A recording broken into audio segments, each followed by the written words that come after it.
How's it going, everybody? Welcome to the 1IQ Sports Talk YouTube channel. Brendan and Sterling coming at you for my mock draft 3.0. I know I did one on stream a couple weeks ago, but this is the kind of official one. Again, I made the picks. Sterling is here kind of giving his opinion on some of these and ultimately kind of talked about that. But yeah, this is a 3-round mock. The way that I typically like to go about these is I don't like to make trades. I like to pick off of what I think teams are going to do with that pick, not what I would do with that pick.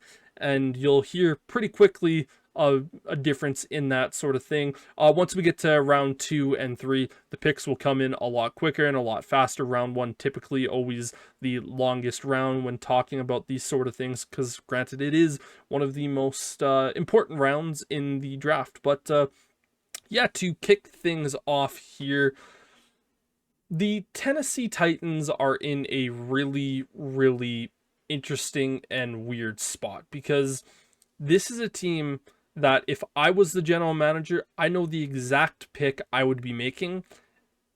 And it's not the pick I have them selecting, because I think they're going to be selecting Cam Ward, the quarterback out of Miami. And the reason why I am not high on this pick, it's not because I don't think Cam Ward isn't the best quarterback or he isn't a first round caliber quarterback. I think both of those things are true, that he is best QB in the draft and he is the top, and he does have a first round grade in my books. The Tennessee Titans are not a quarterback away from being able to compete. They're not a team that I look at and go, oh, you're getting yourself a quarterback and you're going to be able to go to that next level.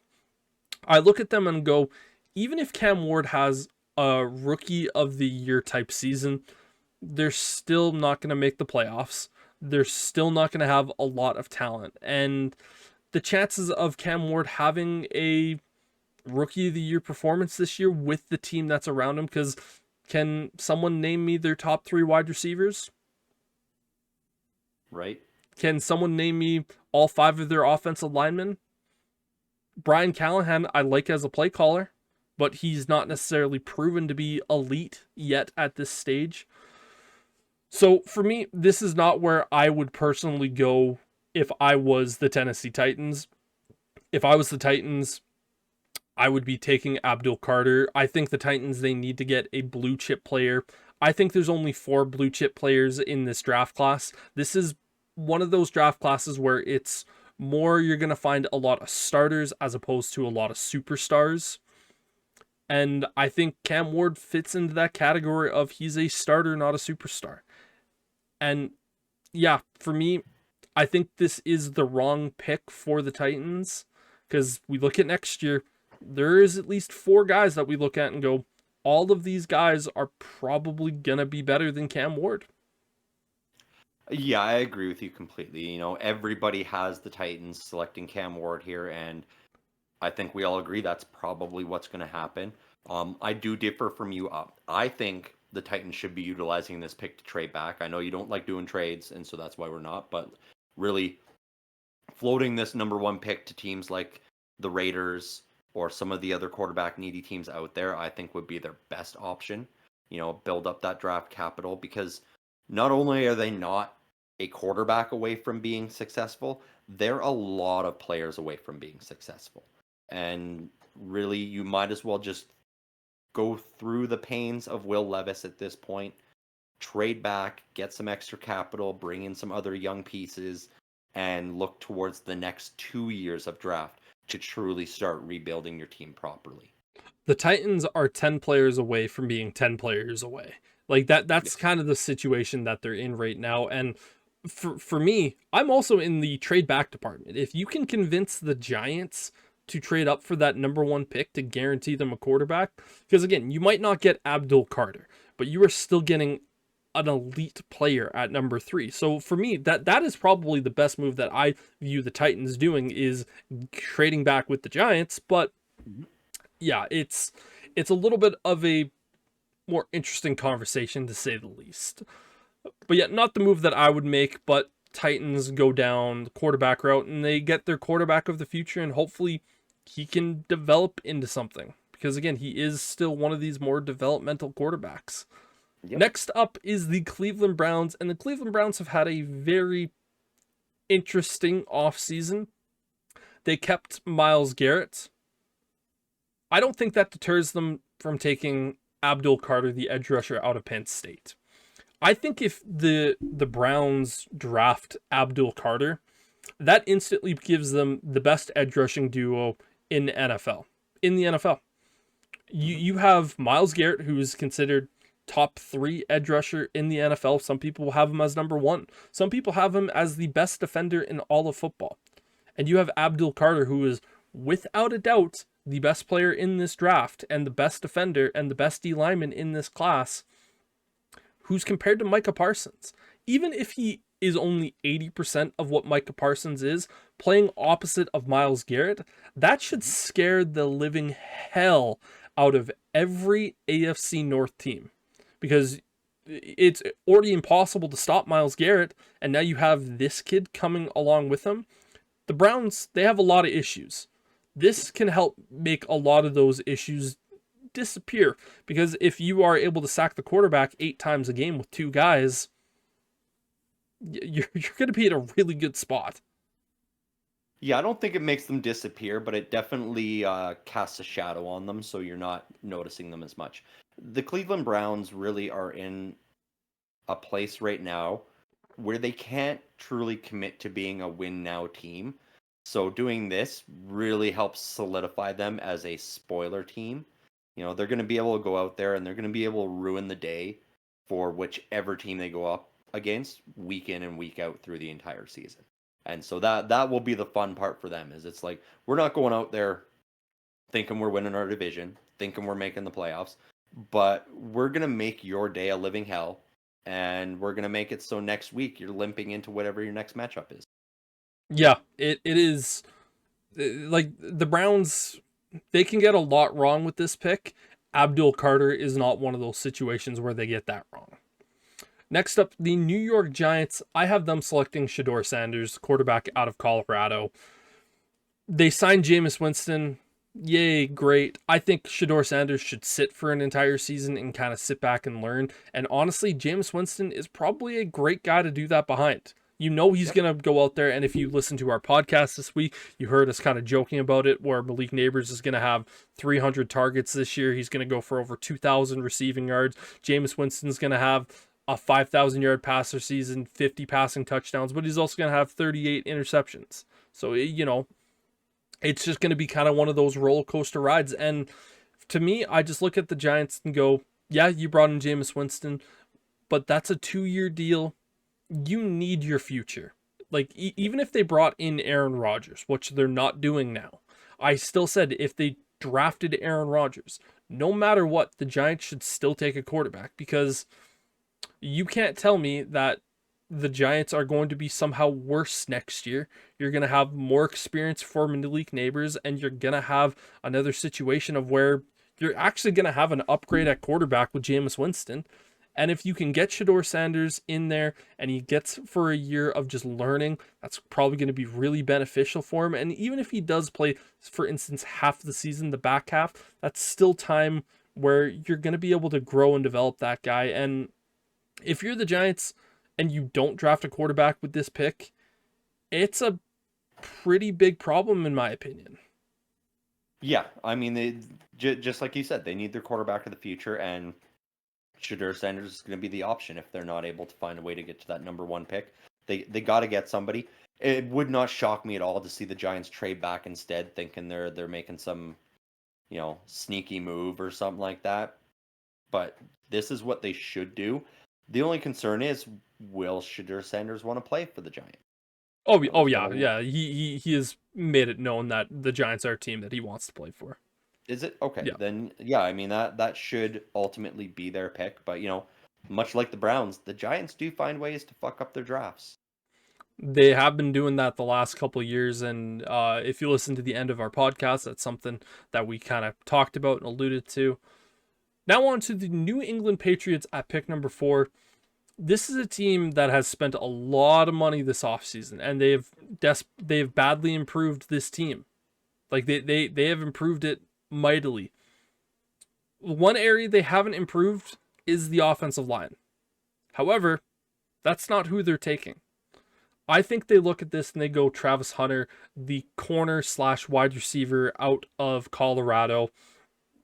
I've been saying this about Travis Hunter. I don't think he's a blue chip prospect.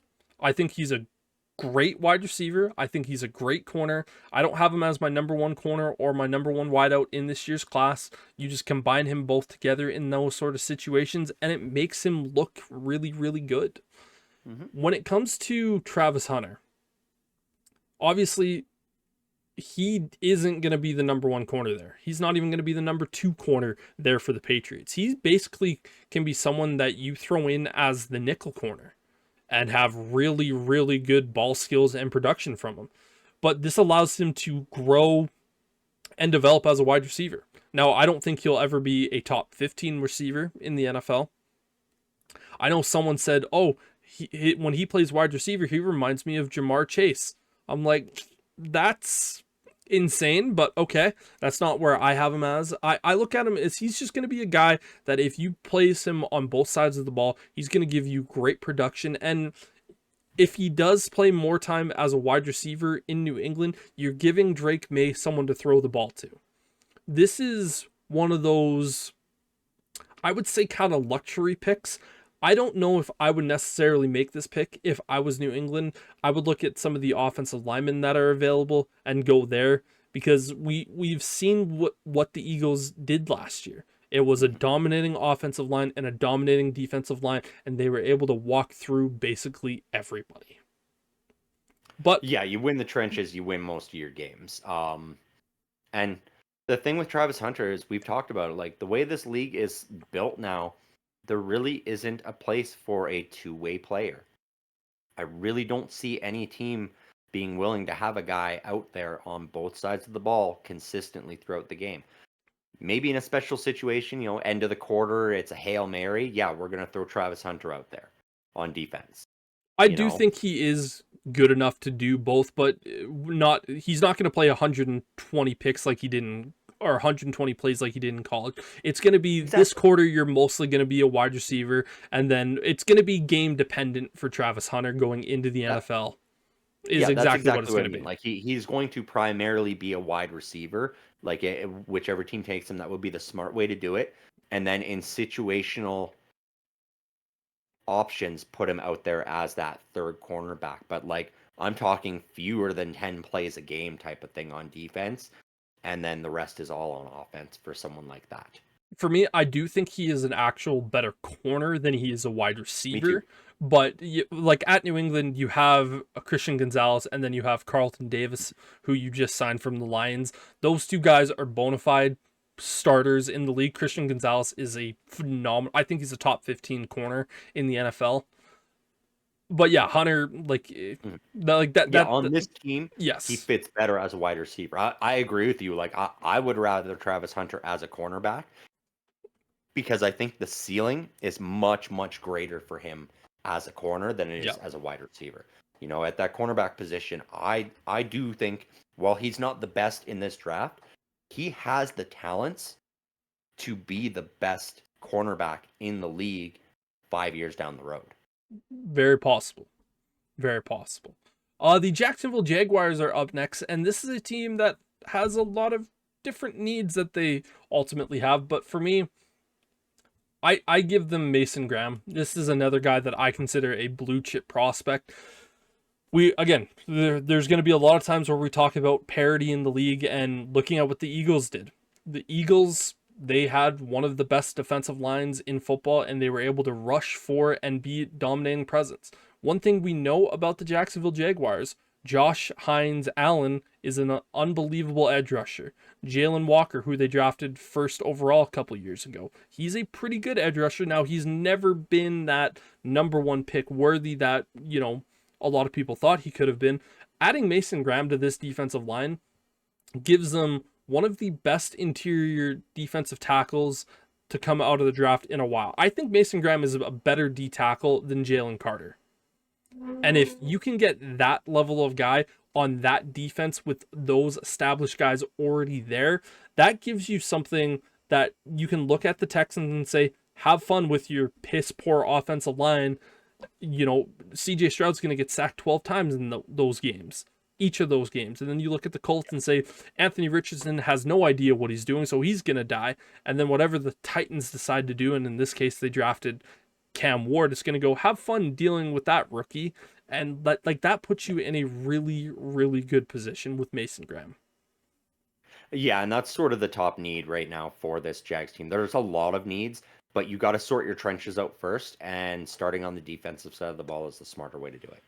Next up at pick 6 is the Las Vegas Raiders, and to me, there's two things that we know about new head coach Pete Carroll, is he loves big, athletic, rangy corners, but he also loves really talented running backs. And the only time Pete Carroll has been successful at all of the locations he's ever gone, he's had an elite running back. At USC, he had Reggie Bush. In Seattle, he had Marshawn Lynch. He gets his elite running back in Ashton Jeanty. And this is one of those teams where, again, the quarterbacks are gone. You're not going to be the Raiders looking at it going like, yeah, we're going to go after this. If Will Johnson, the corner out of Michigan, stayed healthy for the entire season, he would be here. But since he got hurt halfway through the year, he's still kind of battling with some stuff. Like he's gonna fall. That would be the perfect pick for the Raiders. But I just look at this and say, you want to give Geno Smith help.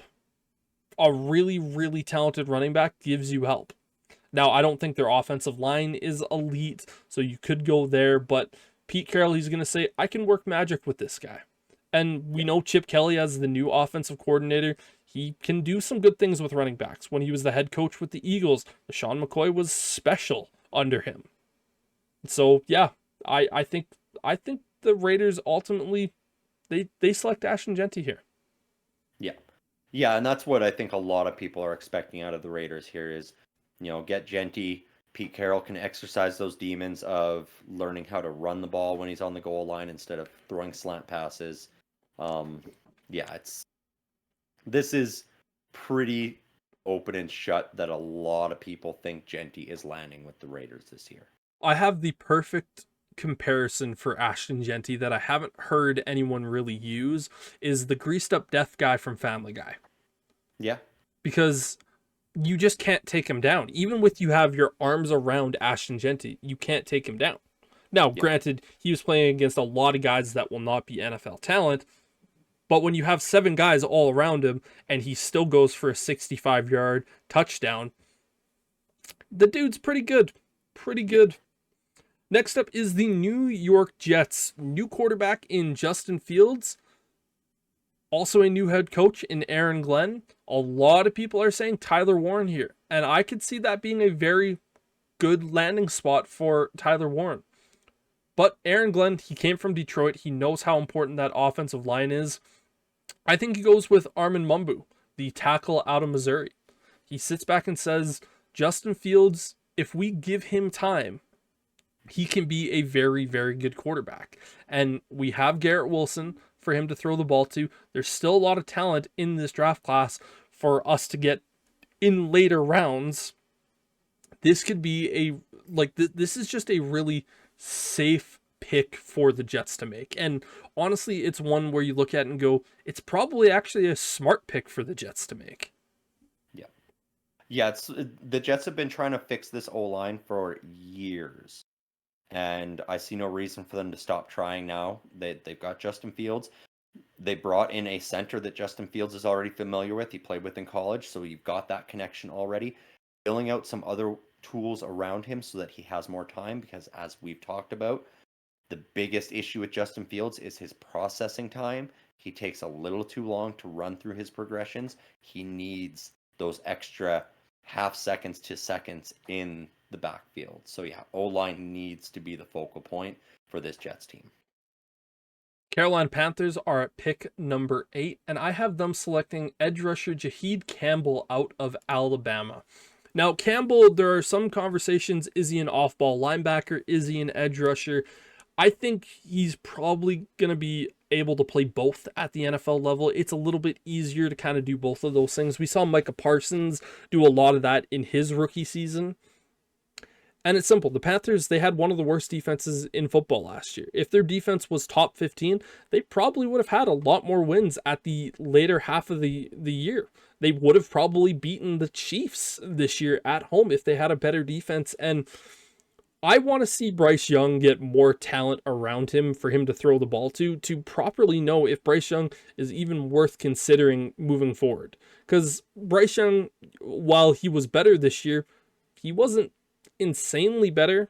And I think the wide receiver that they drafted in the first round last year kind of sucked. Yep.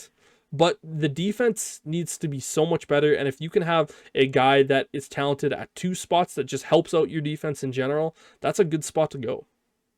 Yeah. Yeah, the Panthers need to fix up this defense first and foremost. Bryce Young, after the benching last year, looked better when he came back into it. We talked about the Titans. They're 10 players away from being 10 players away. The Panthers are 5 players away from being 5 players away. Yeah. There's still 2 drafts out. You got to fix some of your other glaring problems. Find ways that your defense can win you games, because Bryce Young is not at a point where he can win you games yet. At pick number 9, the New Orleans Saints, I have them selecting edge rusher Jalen Walker out of Georgia. Again, Georgia really didn't know how to really utilize Jalen Walker. They had him almost in a very similar situation to Jaheed Campbell, of where he played off-ball linebacker, he played edge rusher. I think he's going to be placed as a permanent edge rusher for the Saints. Again, Kellen Moore, new head coach, comes from that Eagles staff, knows what it's like to have a dominating defensive line, and I think right there he just looks at it and says, yeah, like we're just going to continue to add to the trenches, try to replicate what I had in Philly. Yeah, we talked about it at length, the Saints team, right as soon as the season ended. They truly are one of these teams that is right at step 1, phase 1 of beginning a rebuild to get out of cap hell. It's best player available, start in the trenches, and just build out from there. And that's what the Saints need to do. Yeah, the Saints are a team that pretty much any position that you pick is probably going to be a smart pick. And I think Jalen Walker is a phenomenal edge rusher. And again, like what I said, Kellen Moore knows what it's like to have that dominating defensive line.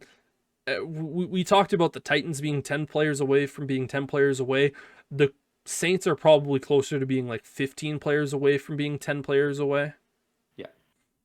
Yeah, the Saints are several drafts out. They've got too many cap issues. Next up is my Chicago Bears, and all the offseason moves that the Chicago Bears have made have really allowed them to open up the draft board here at pick number 10. I have them selecting Will Campbell, the tackle/guard out of LSU. I think Will Campbell is still the best offensive lineman in the draft class. And when I look at this pick and go, I just simply say, if you draft Will Campbell, that solidifies your offensive line. You don't have to worry about the situations with, is Braxton Jones going to be the guy? With this, you just go, Will Campbell's, he's it. He's it. And I know people have concerns with his short arms, but even LSU in his first year said, we don't think you're going to be a left tackle. We think you're going to be a guard with your arms. And Will Campbell just continued to, like, you just watch his tape and it's never been that much of an issue. I just look at it and go, if there's ever going to be an anomaly with it, this is the type of guy that would be. And you test him out for a year at left tackle. If he truly isn't the guy at left tackle, well, guess what? Joe Thuney is going to be gone after next year. You slide him right into left guard, and you're going to have an all-pro left guard who's already played a year in the NFL. Yeah, exactly. Like physical makeup can very much be countered by technical skill, and he definitely has that technical skill to be able to thrive at that left tackle position. And like you said, if he doesn't, then there is your replacement for Joe Thuney when he moves on or retires. Yeah. Next up is the San Francisco 49ers, a team that has had a lot of issues this offseason, and I'm having them select a player that is, I think a lot of people would consider a little bit of a reach, and that is the offensive lineman Gray Zabel out of North Dakota State. I think a team is going to absolutely fall in love with this guy. I know some people are saying like, oh, he's a late round pick, like he's a late first round pick, which I agree. But Mhm. I also look at this and go, this is a guy that can play tackle, left tackle, and right tackle. He can play left guard, right guard, and he can play center. Right now, if you're the 49ers, you need guards, you need tackles, probably need a center too. You just get so much versatility where you're not worried about where you're going to have to plug him in. You just say, listen, we're going to play you here. And he's going to go, good. Sounds good. And he can play really, really well. And I think Kyle Shanahan will fall in love with the idea of getting this sort of guy. And because, again, that positional flexibility is just going to be so key. And I think a team is just going to fall in love with him. I think it's going to be the 49ers. 100%. We've talked the last three drafts about how the 49ers need to find a replacement for that left tackle position, and this could be it. Next up is the Dallas Cowboys at pick number 12, and I have them selecting Tet McMillan, the wide receiver out of Arizona. The Cowboys would love to get Ashton Jeanty at pick number 12. Again, he went 6 picks ahead. The Cowboys, they have CeeDee Lamb and Dak Prescott. Their offensive line is good. Obviously, they lost Zach Martin this offseason. They're still going to need to improve there. But you can't really name any other weapons on that offense other than CeeDee Lamb here at the moment. Tet McMillan, he's 6'5", 210 pounds. He's very similar to a Drake London level player. You put him out there, and guess what? You have Dak Prescott, 2 receivers to throw the ball to, and you're not going to necessarily worry. And this feels very much like a Jerry Jones type pick, going like, oh, we're going to improve this offense, get a good player while kind of ignoring some of the other issues. Yeah. Yeah, I mean, we've said it multiple times that the Cowboys need more weapons for Dak Prescott for that team to be successful. So getting a wide receiver, since Genty's not available, what they got to do. Mm-hmm.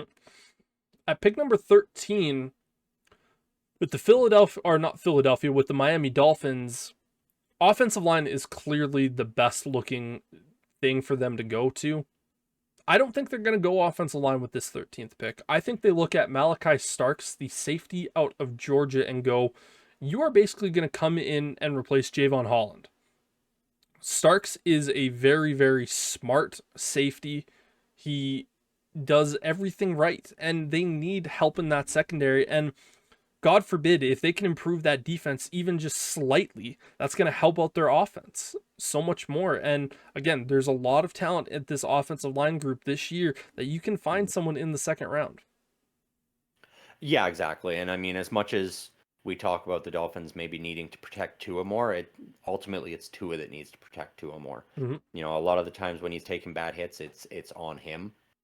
And so yeah, fixing up that defense a little bit more, getting some extra pieces there for the Dolphins, you know, so you can combat Josh Allen and whatever Drake May has, and if the Jets are able to finally do something, you need to do something there. The Indianapolis Colts had one of the worst defenses in football last year. I don't have them taking a defender. I have them looking at Tyler Warren, the tight end out of Penn State.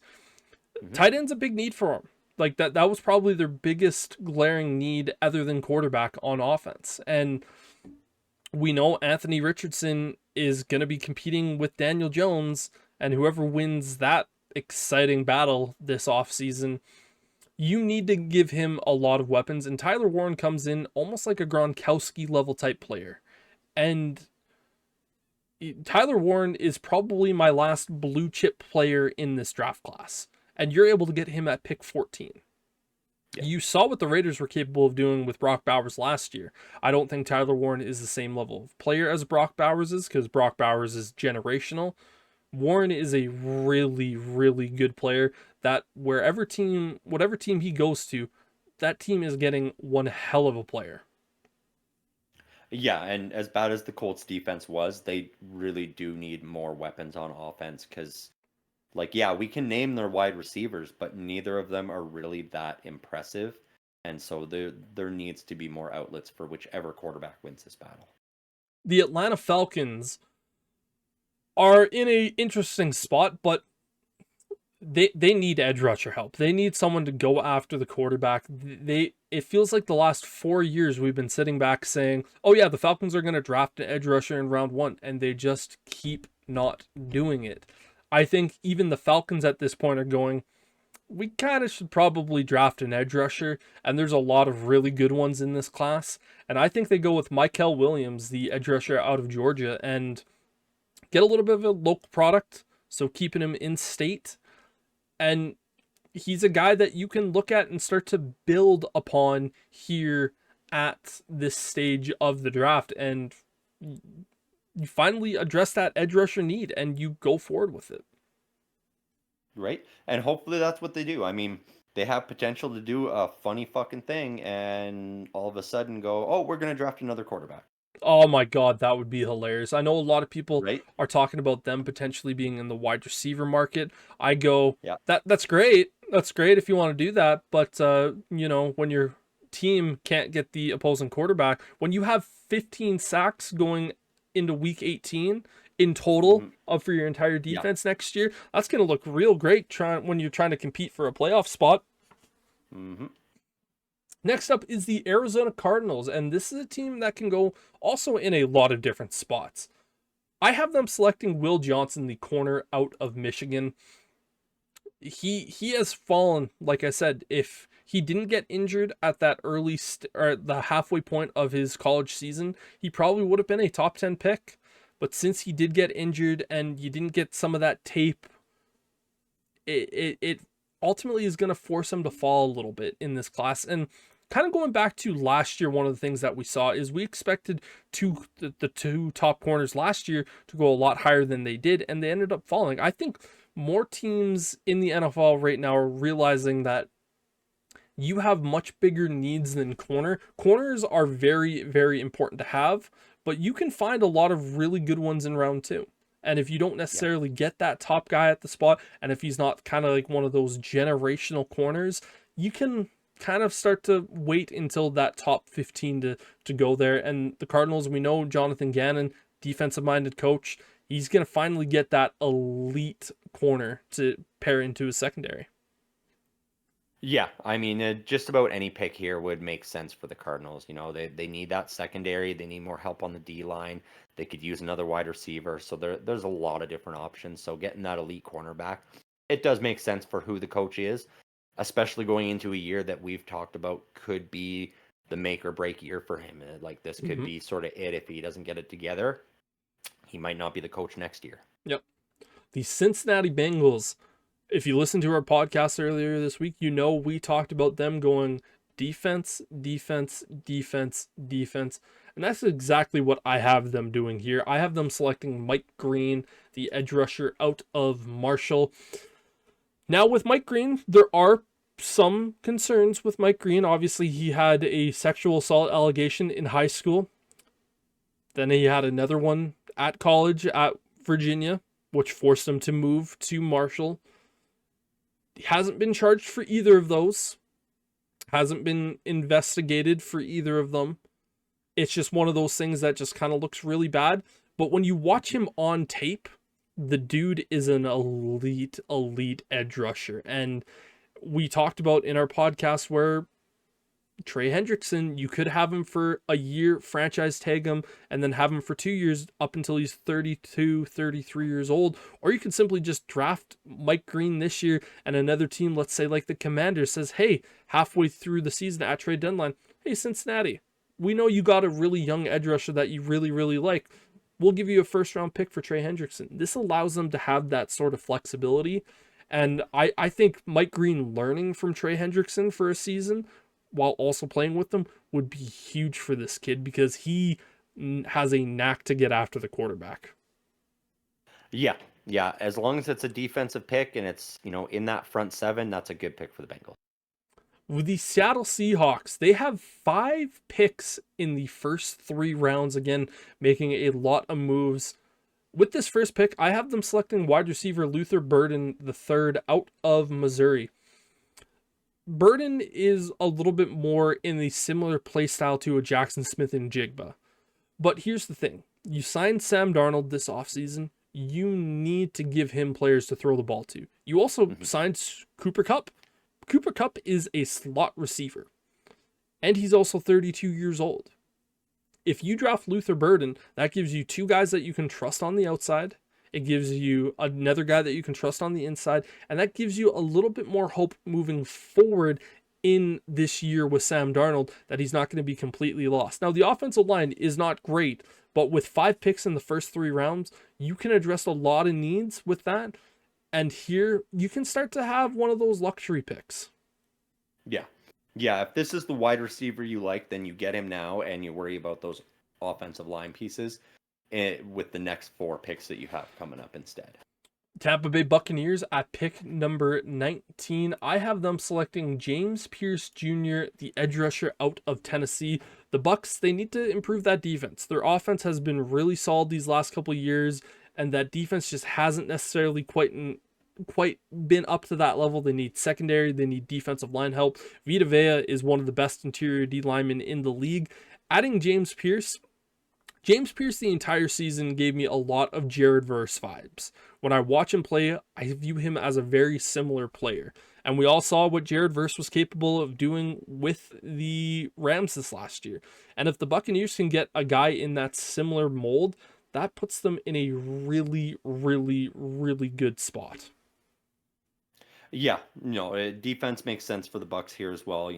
It would also make sense for them to go for a young wide receiver to prepare for the inevitable departure of Mike Evans and Chris Godwin.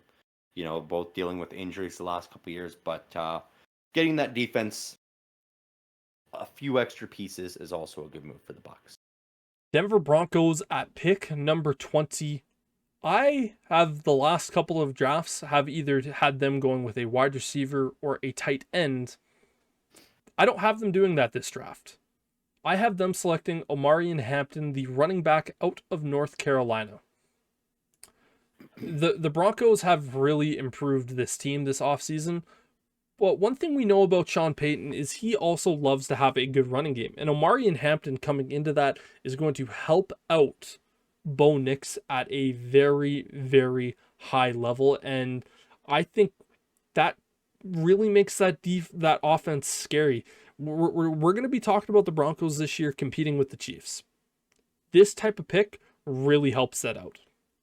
Yeah, 100%. I mean, this is a good pick. I could also see them going for something in that front seven as well for their defense. They've got a good secondary. The rest of the defense could use a little bit of help though. So that doesn't surprise me. And I mean, if said tight end that went a few picks earlier was still available here, I could definitely see them going for that as well. Your Pittsburgh Steelers are up next on the clock. It's not a shock. It's Jackson Dart, the quarterback out of Ole Miss. We talked about it. The Steelers have put themselves in a situation right here at the moment of where even if you sign Aaron Rodgers, you might only have him for a year. You might only have him for 2 years. Is he even going to be good? Even if you don't sign Aaron Rodgers, you only have Mason Rudolph. Mason Rudolph is, you need someone of the future. You need to show George Pickens that you're going to get a quarterback there of the future. You need to show DK Metcalf, who you just signed to a 5-year, $150 million deal, that you're going to be able to give him a quarterback that can throw him the ball. Jackson Dart is my favorite quarterback prospect out of this class. I think he has the highest ceiling out of all the quarterbacks here. I know you have a worry that this is one of those situations of Kenny Pickett.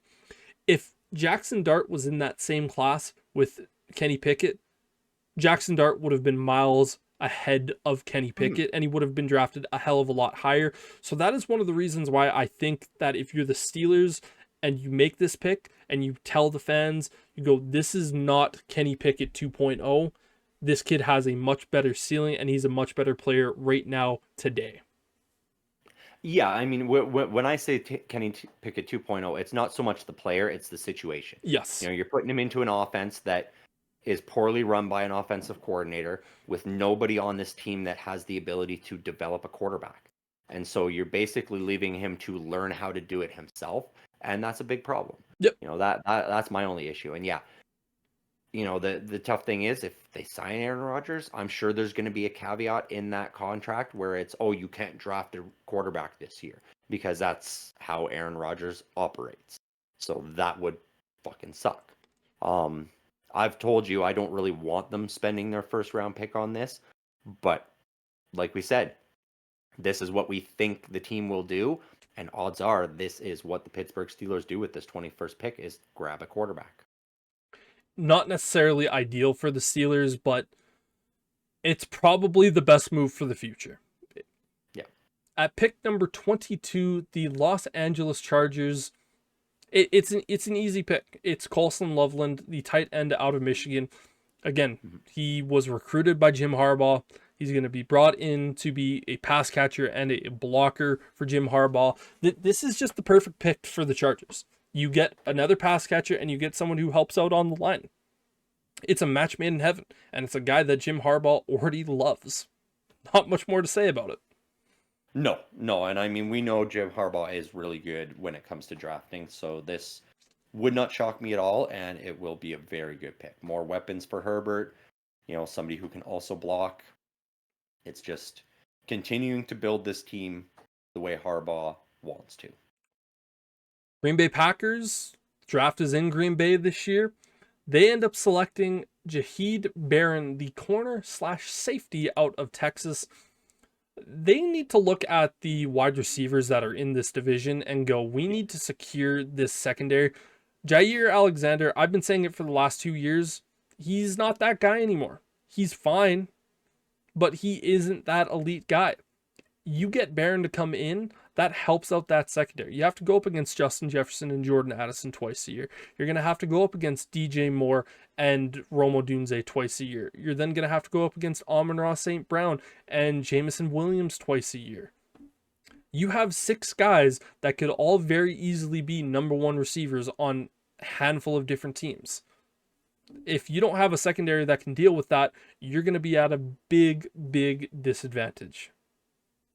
Yeah, the Packers need to fix up that secondary to stop themselves from getting burned by these 3 high-powered offenses in their division. Minnesota Vikings up at pick number 24. Funny enough, I also have them addressing the secondary, and they're going to select Nick Emmanwori, the safety out of South Carolina. This dude is 6'3", 220 pounds, and moves like he does. Like he's like a guard in basketball, where he's an insane athlete. And while this isn't a pick where you have a corner going to be out there, this guy goes out there and can play linebacker. He can go up on the edge. Brian Flores is the big reason this pick is made, because we all know the Brian Flores defense, just because you are labeled as this position does not mean you are going to be playing that position. Like we could be looking at Emmanwori and he could be playing D tackle at a given play. Yeah. I mean, this is I could definitely see this pick being because of Brian Flores. I do also see the Minnesota Vikings just going for some extra depth on that offensive line just to help keep JJ McCarthy upright. Yeah. Houston Texans have made some interesting selections and moves this offseason. And, they really only have a few options. They need to draft O-line, and that's exactly what they do. They draft Josh Simmons, the tackle out of Ohio State. Similar to Will Johnson, if he stayed healthy for the entire year, Simmons could have potentially been the number 1 tackle, but he's had injury issues.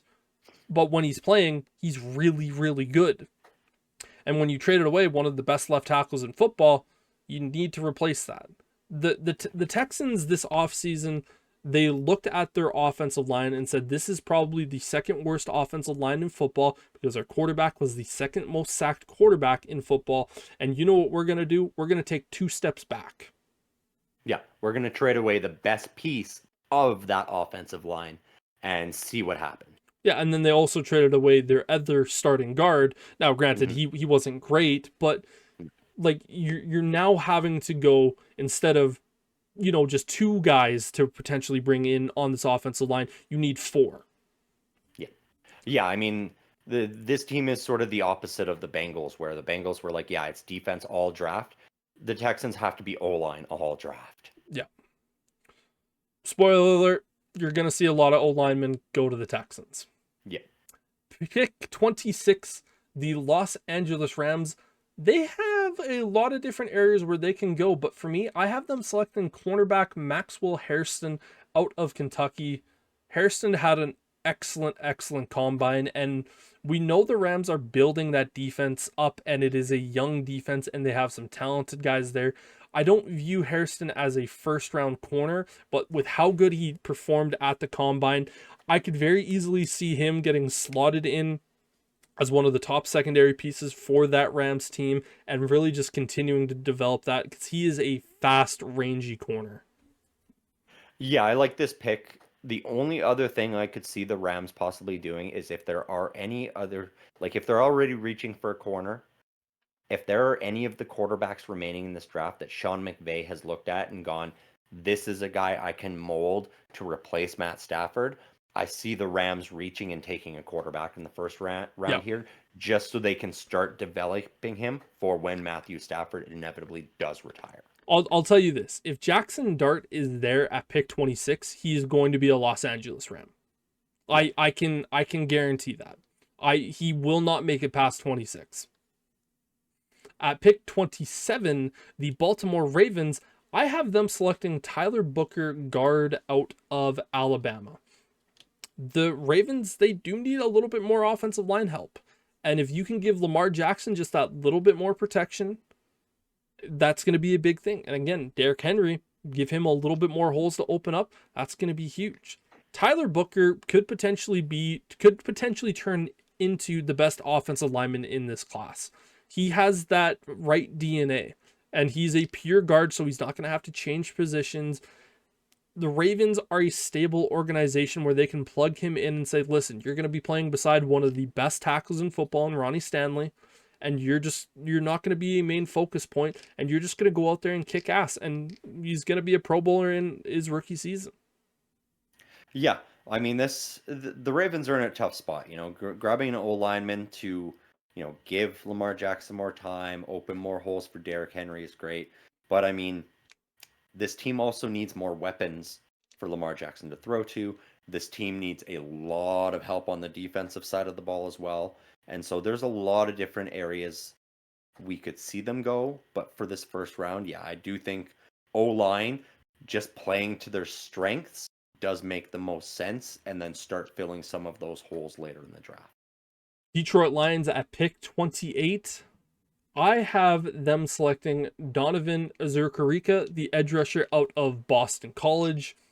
Again, we talked about it in the podcast where the Lions could potentially look to trade for a edge rusher, but the Lions had so many injuries on that edge rushing spot last year, and we don't know what Aiden Hutchinson is going to look like. This is just one of those picks that just solidifies a little bit more. Yeah, I mean, the Lions, they need defensive depth. They had so many injuries across their entire defense last year. They need more defensive depth, and hopefully guys that aren't made of glass. Yes. The Washington Commanders at pick 29, I have them selecting Shamar Stewart, the edge rusher out of Texas A&M. Shamar Stewart is the biggest boom or bust pick in the draft, where his athleticism is otherworldly. Like he is one of the most gifted athletes to ever come into the draft as an edge rusher. However, at Texas Tech, his 3 years as a starter, he has less than 5 sacks. He has never gotten over 1.5 sacks in a season. Production isn't there. That scares the hell out of me. You in the first round, like if this guy was being talked about in the third round, I'd be like, oh yeah, like that's a perfect third round pick. But as a first round guy, I go, he scares the hell out of me because he could either turn into a massive bust and just never pan out to be anything, or he can turn into Myles Garrett 2.0. That is Right? literally the two avenues he's going to go. He's either going to be Myles Garrett 2.0 or he's going to be a bust.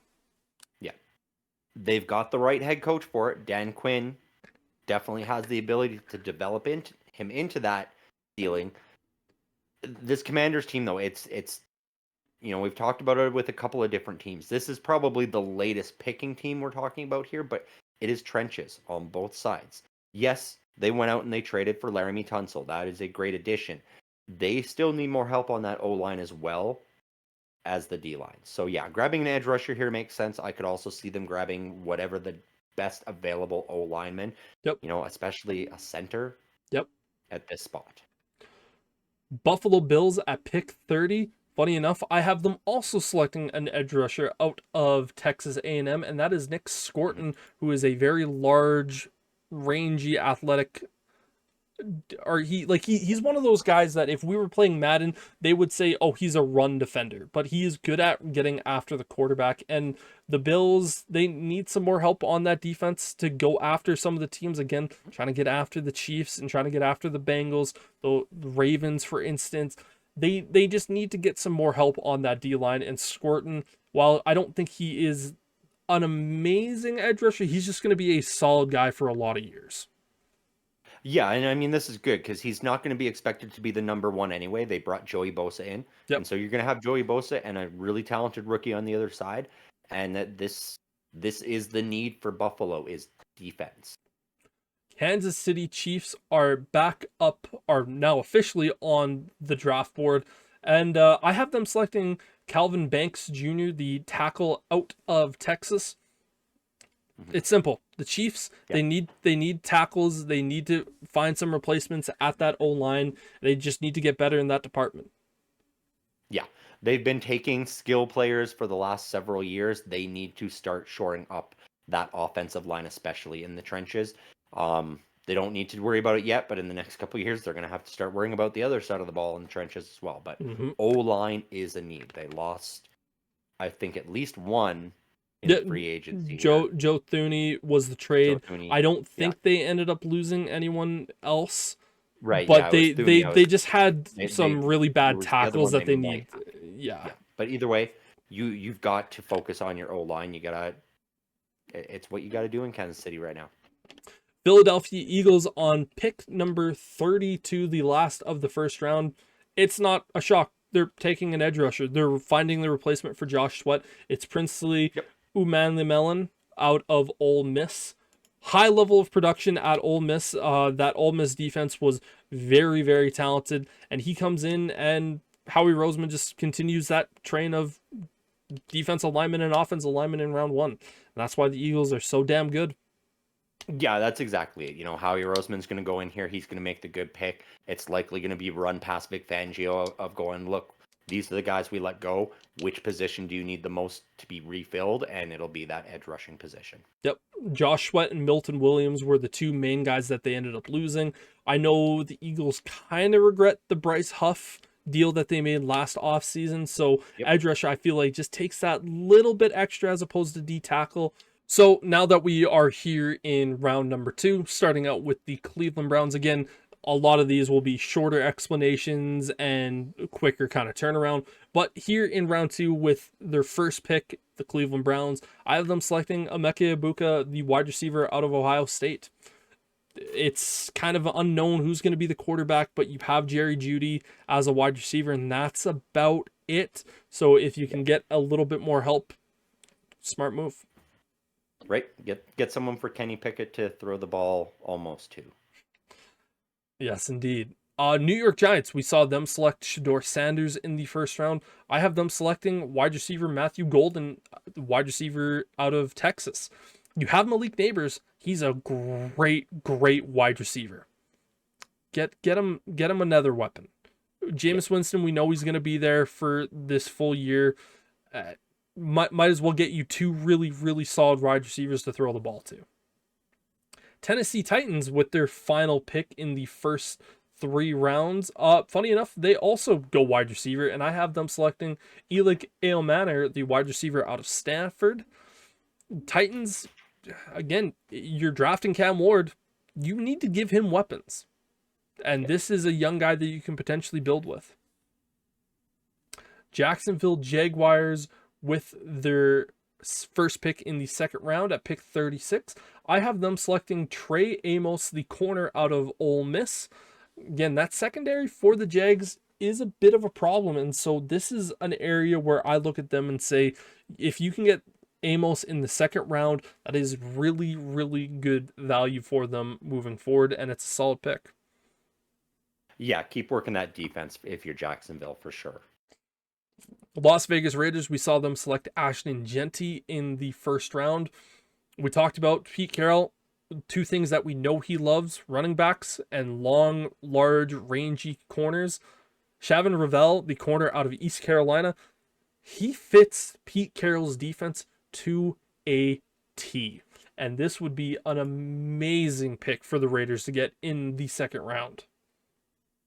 Patriots at pick 38. I have them selecting Kenneth Grant, the defensive tackle out of Michigan. They got Travis Hunter in the first round. Pairing Grant and Milton Williams, who they just signed in free agency, will give them a very, very good interior defensive line. Chicago Bears at pick number 13-9. I have them selecting Braden Swinson, edge rusher out of LSU.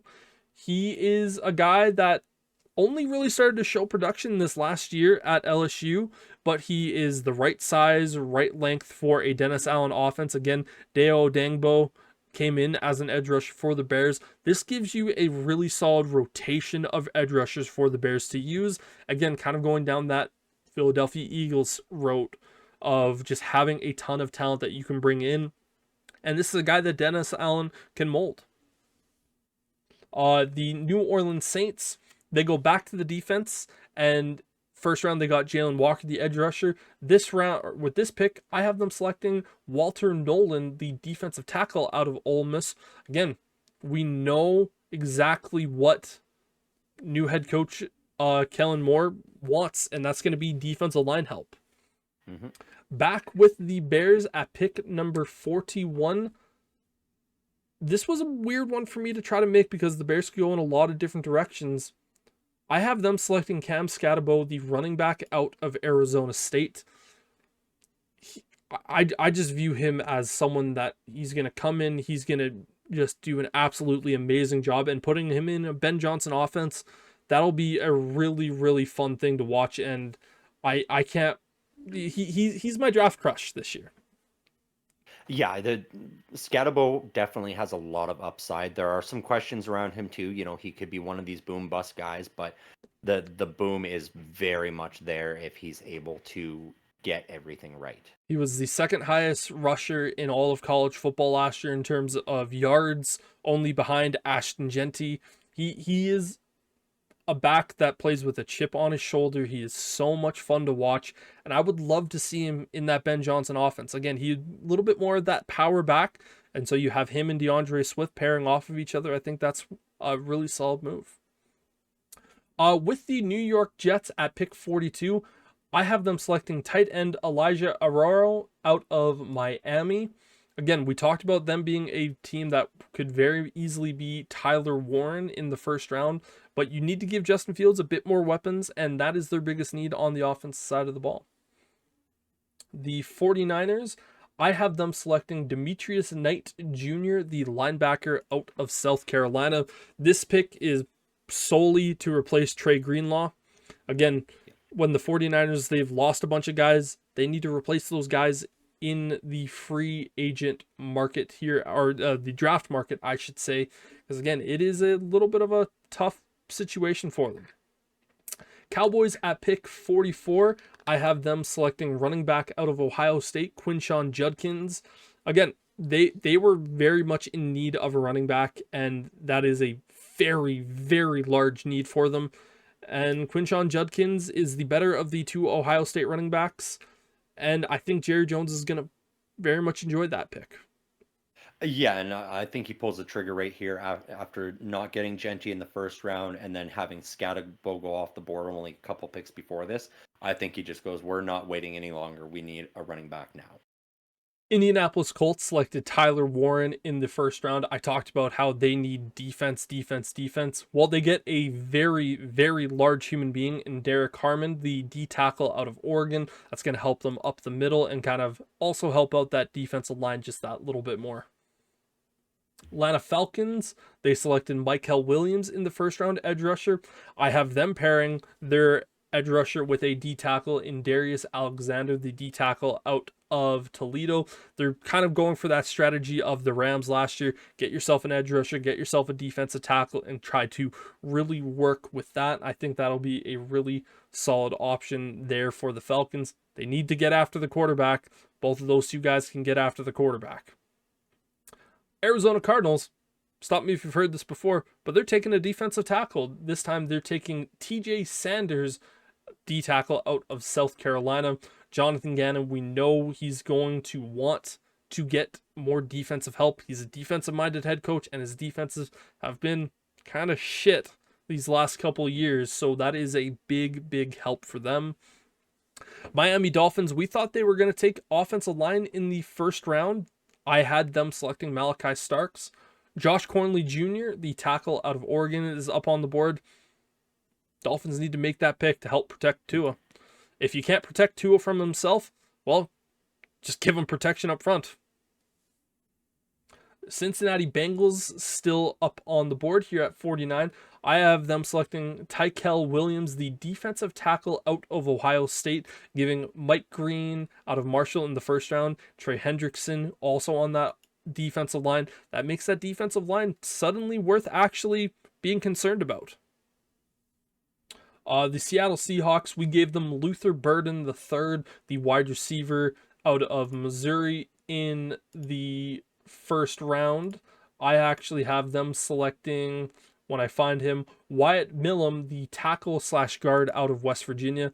They need offensive line help, and to me, that is an area where you can get a guy who has 0 sacks given up over the last 3 years in college. Seattle's going to really enjoy that pick. Denver Broncos up. I gave them Omarion Hampton, the running back out of North Carolina at pick 20. Here, I have them selecting wide receiver Jack Beck out of TCU. Beck had a 1.5% drop rate in college. The dude has sheer hands and is going to be a very, very solid player for whatever team gets him, and the Broncos get him midway through the second. The Seattle Seahawks, funny enough, back up on the board yet again, selected Millam with their first of 2 second-round picks. This is where the Steelers would have been picking. I have the Seattle Seahawks selecting Jack Sawyer, the edge rusher out of Ohio State. They need to continue to build that defense up, and we know Mike McDonald, he's going to want an edge rusher that he can mold, and Sawyer is just a solid option that can be molded into a guy. Buccaneers, I have them selecting Xavier Watts, the safety out of Notre Dame. Buccaneers, they need some secondary help. They need to really just build this defense up as best as they possibly can. And Watts, after Amwariye and Starks, is kind of the best available guy still on the board at that point. Packers are up here on the clock. They selected Jaheed Barron with their first round pick. I have them selecting Landon Jackson, the very large edge rusher out of Arkansas here. Again, they need to just improve their defense mightily because, again, the offenses in that NFC North are going to be very tough to deal with. And if you can get an edge rusher to compete and go up against some of these O-lines, that is something that's going to help that Packers defense out. Los Angeles Chargers picked Colston Loveland in the first round. I have them selecting Jaden Higgins, the wide receiver out of Iowa State. He's one of those guys that I could actually see end up sneaking his way into the first round. I don't have that yet for him, but the Chargers get themselves a really good tight end and a really, really good receiver here in the second, really boosting that offense and making Justin Herbert's life as easy as possible. Buffalo Bills, I have them selecting Darian Porter, corner out of Iowa State. They got an edge rusher, Nick Scorton, in the first round. Again, Bills, they kind of had that little teardown year, which they turned out to be really, really good, but the defense kind of let them down in some important situations. Going a couple of defensive players here and guys that are going to contribute right away. Carolina Panthers here at pick 57, they selected Jihad Campbell in the first round, the edge rusher. I'm pairing them and getting them another defensive lineman, and this time it's Shamar Turner, the defensive tackle out of Texas A&M, really bolstering and boosting that defensive line. Because again, their defense was one of the worst in the leagues last year. If you can get that defensive line up just that little bit more, it's going to help them out immensely. With the Texans, it's all line. It's all O-line. I have them selecting Tate Ratledge, the guard out of Georgia. Again, you got Josh Simmons, the tackle. If all you do in the first 3 picks is get offensive linemen if you're the Texans, that's a big win. You're still a step behind, but it's a big win. Yeah, you got to find something to protect CJ Stroud. Baltimore Ravens, they got Tyler Booker in round 1. I have them selecting JT Timalalu, the edge rusher out of Ohio State. Again, we talked about Baltimore needing some defensive help. This will definitely help him. He's one of those guys that he's not going to be super flashy or super sexy, but he could very easily be a guy that could get you 10 sacks a season. Lions, funny enough, we gave them an edge rusher in round number 1. I have them selecting a guard in this round. I know on PFF they have him rated as a tackle, and that's Jonah Saviani, the tackle out of Arizona. He's going to project to be a guard. He is a mean fucker on the offensive line, and I think Dan Campbell is going to fall in love with this guy, having him on the offensive line, basically saying, go out there and be a mean bastard, and that's exactly what he's going to do. Commanders with their final pick in this 3-round mock, again, Shamar Stewart in the first round. I'm actually going to have them shocking some people, and they're going to select running back Travion Henderson out of Ohio State. He is a quick running back, probably the fastest running back in this draft class. He has the ability to hit a home run on every single time he touches the ball. Problem is that he doesn't get through tackles all that well, and he doesn't create as much, but if he finds a hole, he gone. And that would be huge to have in that Jaden Daniels offense alongside with him. Buffalo Bills with their final pick in this 3-round mock. I have them selecting Carson Schwinger, the linebacker out of UCLA. Buffalo Bills, they get one player at each level of their defense, really just trying to bolstering that. And pretty much ever since Tremaine Edmonds left the Bills, they've really struggled in that linebacker department. Schwinger, he's the best pure linebacker in this class, and he's able to come in there and kind of help out that defense. Last 2 picks here in the second round. Again, we talked about the Chiefs getting Kelvin Banks in the first round. I now have them selecting Donovan Jackson, the tackle / guard out of Ohio State. Going to play guard at the NFL, but that's basically him just coming in to replace Joe Thuney. Yeah. Philadelphia Eagles here. Surprise, surprise. I'm going to have them selecting a defensive tackle. This guy is Alfred Collins, the defensive tackle out of Texas. He comes in and just immediately replaces Milton Williams. He's a large individual. Again, the rich keep getting richer, and they keep getting younger and cheaper, and the Eagles do their thing. That is all the picks in the second round. Going into round 3, the Giants have the first pick in round 3. I have them selecting Ariante Arusari, the tackle out of Minnesota. You need to give whoever is playing quarterback some more time. Giants improve that offensive line just a little bit more. Whether Arusari is going to play tackle or whether he's going to play guard, it's up in the air. Regardless, you're helping out that O-line. The Chiefs are now back up, and I have them selecting Mason Taylor, the tight end out of LSU. Travis Kelce has a year left. I genuinely don't think he's going to be around much longer. Mason Taylor is a guy that can come in and produce high numbers in that offense as a rotational guy.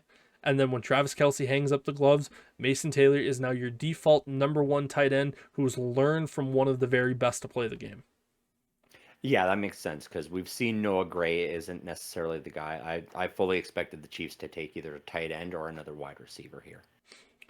Cleveland Browns, again, Abdul Carter and Emeka Abuka with their first couple of picks. I have them selecting corner Azarari Thomas, the corner out of Florida. I butchered the hell out of that name.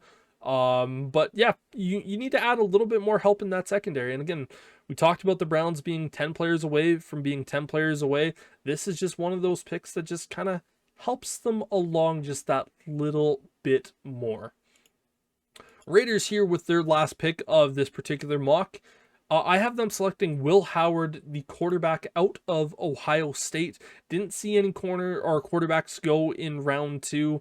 I don't think there's any guy that's really worth going in round 2. Will Howard played with new Raiders OC Chip Kelly. He's one of those guys that you can potentially grow behind Geno Smith. And if you have one of those years where you win 7-8 games and you're not going to have that top pick, you can potentially look at Will Howard and go, okay, yeah, this is a guy that we can utilize. He's a national championship winning quarterback, so. Yeah, the Raiders need to take a quarterback this draft, even though they traded for Geno Smith, because Geno Smith is not going to be there for a long time. New England Patriots are back up on the board, and I have them selecting Caleb Johnson, the running back out of Iowa.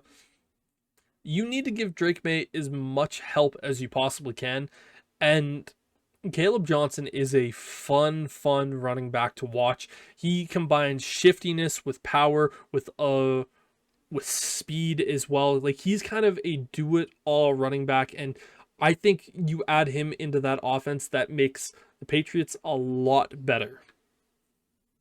Yeah, I would expect the Patriots to maybe take a wide receiver here instead, just because they've got that big contract with Ramondre Stevenson still, and he really is the workhorse of that offense. So I think that this would be a good pick, but it wouldn't shock me to see them go wide receiver again. Yep, fair enough. Jacksonville Jaguars up on the board. They've gone all defense so far, D tackle and a corner. Here I have them selecting a wide receiver in Xavier Restrepo, the wide receiver out of Miami. You basically cut everyone and traded everyone that's not named Brian Thomas Jr. You need another wide receiver, and Xavier, he was really solid at Miami, and he can come in and be that number 2 behind Thomas. Yeah, they need to draft a wideout at some point. They lost out on the Cooper Cup sweepstakes, so they got to get something. Next up on this particular list is the New Orleans Saints, and I also have them selecting a wide receiver, and that is Jalen Knoll, the wide receiver out of Iowa State. Again, we talked about the Saints being one of those teams that just need basically everything, and wide receiver is kind of up on that list. Chris Olave, is he going to be able to stay healthy? How long is he going to be able to stay healthy? It's an interesting thing for the Saints and kind of where they're going to go. Next up is my Chicago Bears, and I have them selecting the tight end, Terrence Ferguson, the tight end out of Oregon. He is probably the best fit in terms of tight end for a Ben Johnson offense, where he's a guy that it can be a very good receiver and he can be a pretty decent blocker at that line of scrimmage. And he's going to be a tight end number 2 in that offense. And we know Ben Johnson loves to use 2 tight ends. And that would just kind of complete that offense for the Bears. Up next is the New York Jets. I have them selecting Benjamin Morrison, the corner out of Notre Dame. Sauce Gardner was not good last year. He was bad. Whether that was just the team that was around him, whether it was just an off year, you need to get someone else in that secondary, because you lost one of your guys in DJ Reed. And if Sauce Gardner continues this downward spiral, you need a corner. And Benjamin Morris, he was hurt. So again, draft stock fell a little bit here, but still a really solid pick. The Carolina Panthers are now up on the board. I've given them nothing but defense. I now have them selecting Jalen Royals out of Utah State. He is a speedy wide receiver. You need to give Bryce Young options to throw the ball to and to really properly evaluate him, and you give him a burner type receiver there with Royals and potentially see what more we can do with him. Here with the 49ers, I have them selecting Kevin Winston Jr., the safety out of Penn State. Again, this is pretty much solely replacing Tayo Hufanga. Again, funny enough, both of the players that they're replacing both went to the Denver Broncos in the offseason, but that is a move where they basically just think, yep, we're finding some replacements for guys that we lost. The Dallas Cowboys up here, they went full offense in the first 2 rounds. I have them selecting edge rusher Isaiah Stewart out of Michigan. He was considered the toughest guy on that Michigan team this year. They need some more edge rushing help after losing DeMarcus Lawrence. And yeah, 3rd round, it's probably not a bad time to potentially try to find something there. The New England Patriots are back up on the draft board. And finally, I have them selecting an offensive lineman, Ozzy Trapalo, out of Boston College. 6'8", 330 pounds. You need to give Drake May some more time, and adding this guy, is he the most technically sound offensive lineman? No, but he's probably better than the other tackle that you have that's not named Morgan Moses. Arizona Cardinals up here, I have them selecting Jared Ivey, the edge rusher out of Ole Miss. Again, Cardinals pretty much just continue to build that defense up as best as they possibly can. Texans already drafted a tackle. They've drafted a guard. Guess what, ladies and gentlemen? I'm having them draft a center now in Jared Wilson, the center out of Georgia. You've taken 3 steps back, so you're kind of putting yourself in a position now where you're kind of at the same point as you were last year, and just hoping some of these guys develop really quickly and not have CJ Stroud get sacked, 2nd most in the NFL. Indianapolis Colts, I have them selecting edge rusher Kyle Kennard out of South Carolina. This is pretty much just replacing Deo Odangbo, who they lost to the Bears this offseason. Bengals now up on the list. I have them selecting Chris Paul Jr., the linebacker out of Ole Miss. Again, kind of just continuing to build that front 7. And with those 3 guys, along with keeping Trey Hendrickson, this turns that Bengals defense into a top 20 defense. Which, if they have a top 20 defense, they're going to have a shot to compete for a Super Bowl. Seattle Seahawks, with their latest pick, I actually have them selecting tight end Harold Fanning Jr. out of Bowling Green. The dude has insane numbers at college. He's going to be able to come in and pretty much be tight end number 1. I think he's better than Noah Fant, and he gives Sam Darnold another receiving threat because he's pretty much just a receiver out there. He's not insanely good at blocking, has some really good hands. Harold Fanning Jr. going to Seattle with that 3rd round pick. Pittsburgh Steelers now up on the clock for the first time since round 1. I have them selecting running back Dylan Sampson out of Tennessee. He's a guy that very much is like Alvin Kamara. He can bring a new dynamic to this Steelers offense. Again, a little bit more of in that same mold of a Jalen Warren, but I think Jalen Warren is a little bit more of a lightning bug, while Sampson is a little bit more well-rounded. And so it gives that Steelers a running back that they can really, really utilize. The Buccaneers are up next. I have them finding a replacement for down the road in wide receiver Savion Williams out of TCU. Again, we talk about Mike Evans and Chris Godwin. They have an expiry date, and unfortunately that expiry date is closer to being next week than not. And so adding just a little bit more weapons for Baker Mayfield to throw to will without a doubt be really, really solid. Denver Broncos at pick 85. I have them selecting Omar Norman Lott, the defensive tackle out of Tennessee. Again, you need to get some more help up the middle. And again, this team has had a very, very good offseason. Again, getting Dre Greenlaw and Tua Hufanga really, really helps out, but getting a really solid D tackle in round 3, that puts you in a good position. Chargers up next. I have them selecting Jordan Branch, the edge rusher out of Oregon. This is pretty much going to be kind of the rotational guy for Joey Bosa. I know he's not going to be the immediate replacement. They had a kid that they drafted out of USC a few years ago who is pretty solid. I'm forgetting his name at the top of my head, but this guy comes in and just adds a little bit more of that rotation. Khalil Mack needs a playoff. You can put in Brunch. The Packers are up next, and I have them selecting Tez Johnson, the wide receiver out of Oregon. Packers, they don't have a number 1 receiver. Tez Johnson isn't going to be that guy, but you're giving Jordan Love just that much more ammo to throw the ball to, and he's a really, really good slot guy. Plus, with Christian Wilkins or Watson not being able to stay healthy, that also gives Yep. them just that little bit more security. Jaguars, with their final pick in this mock, I have them selecting running back Damian Martinez, the running back out of Miami. He's a fun running back to watch, and unfortunately for the Jags, they're gonna need some running back help. They just unfortunately have had too many needs elsewhere that have pushed their running back selection a little bit later in this particular draft. Texans are up on the list.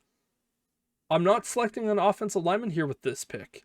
I'm giving them wide receiver Isaiah Bond out of Texas. He is a speedy receiver. And let's be honest here, the Texans, they're not going to have Stephon Diggs. Tank Dell can't even stay healthy. You need to give CJ Stroud weapons to throw to. Nico Collins is great, but he can't do it himself. Yeah, I like Isaiah Bond. He's one of my favorite wide receivers in this draft. Next up here on the list is the Los Angeles Rams, and I have them selecting safety Sebastian Castro out of Iowa, really adding an experienced player. Castro, if he's not the oldest, he's probably in the top 3 for the oldest players in this draft class. He's just a smart safety who's going to be able to come in there and just do some really good work. And again, you saw the Rams last year go back-to-back D linemen with their first 2 picks. Now they go back-to-back secondary with their first 2 picks here in this year. And really just trying to grow that defense and make it a really solid overall unit. Ravens up next. They had a really bad secondary. I have them selecting corner Darian Strong, the corner out of Virginia Tech. You need to get better at that corner position, and you've started to build that defense up just that little bit more and making it just that little bit easier. Seattle Seahawks, with their final pick of this particular mock, I have them selecting Ahmed Hassan, the edge rusher out of Boise State. This is a guy that has very raw skills, and him coming to the Seattle Seahawks, he has only been playing football for 3 years, and he's been able to put up some pretty good numbers. Now, granted, he was playing at Boise State, so it's not like he's going up against elite offensive linemen every single week, but with this particular pick, you could have someone that Mike McDonald can potentially grow and develop. And if he turns out to be something, well, great. If not, well, you only spent a 3rd-round pick. Yeah, I could also see them going for another offensive lineman here because that is a very serious position of need for the Seahawks. Yeah, unfortunately, kind of around this point, Yeah. the old linemen are starting to dry up of guys that are really solid talent. Yeah, I could still see them reaching on one just because they Totally. need it so bad. Totally. New Orleans Saints here with their final pick. I have them selecting Tyler Schorg, the quarterback out of Louisville. This guy, pretty much no one knew who he was until the combine, and then he just started to show off his good arm, and then people were like, I need to watch the film on this guy again. And when people are watching the film, like, oh, like he's kind of got something a little bit. And there are some people that are saying, oh, he could sneak into the 1st round. I'm not one of those guys. I think he's a 3rd-round guy. I know the Saints have Derek Carr, and they also have the kid that I also forget the name of every single time. Spencer Rattler. Thank you, Spencer Rattler. I'm not a Spencer Rattler guy. I'm not convinced he's going to be good. I think the Saints, they just throw a flyer out on this one and basically have a 3-man race to see who's going to be their starting quarterback. Cleveland Browns up next. Funny enough, I also have them taking a quarterback, and this is Jalen Milroe. Milroe, as a quarterback, ran a 4.3 840-yard dash at his pro day. He's an athletic freak, but he's also pretty much exactly like Anthony Richardson. And if you can unlock him and get him to his top talent, he can be a he can be Cam Newton 2.0 before Cam Newton got hurt. But this is also the Cleveland Browns that we're talking about here, so him learning from Deshaun Watson may be bad, but it's a Cleveland Browns type pick here. Yep. Chiefs are up next. I have them selecting Joshua Farmer, the defensive tackle out of Florida State. They lost a D tackle this offseason. You're going to need someone to kind of fill in those shoes and play beside Chris Jones. You've addressed some of the offensive line concerns that you had in the earlier picks. This is just a really safe, solid pick for them here at this point.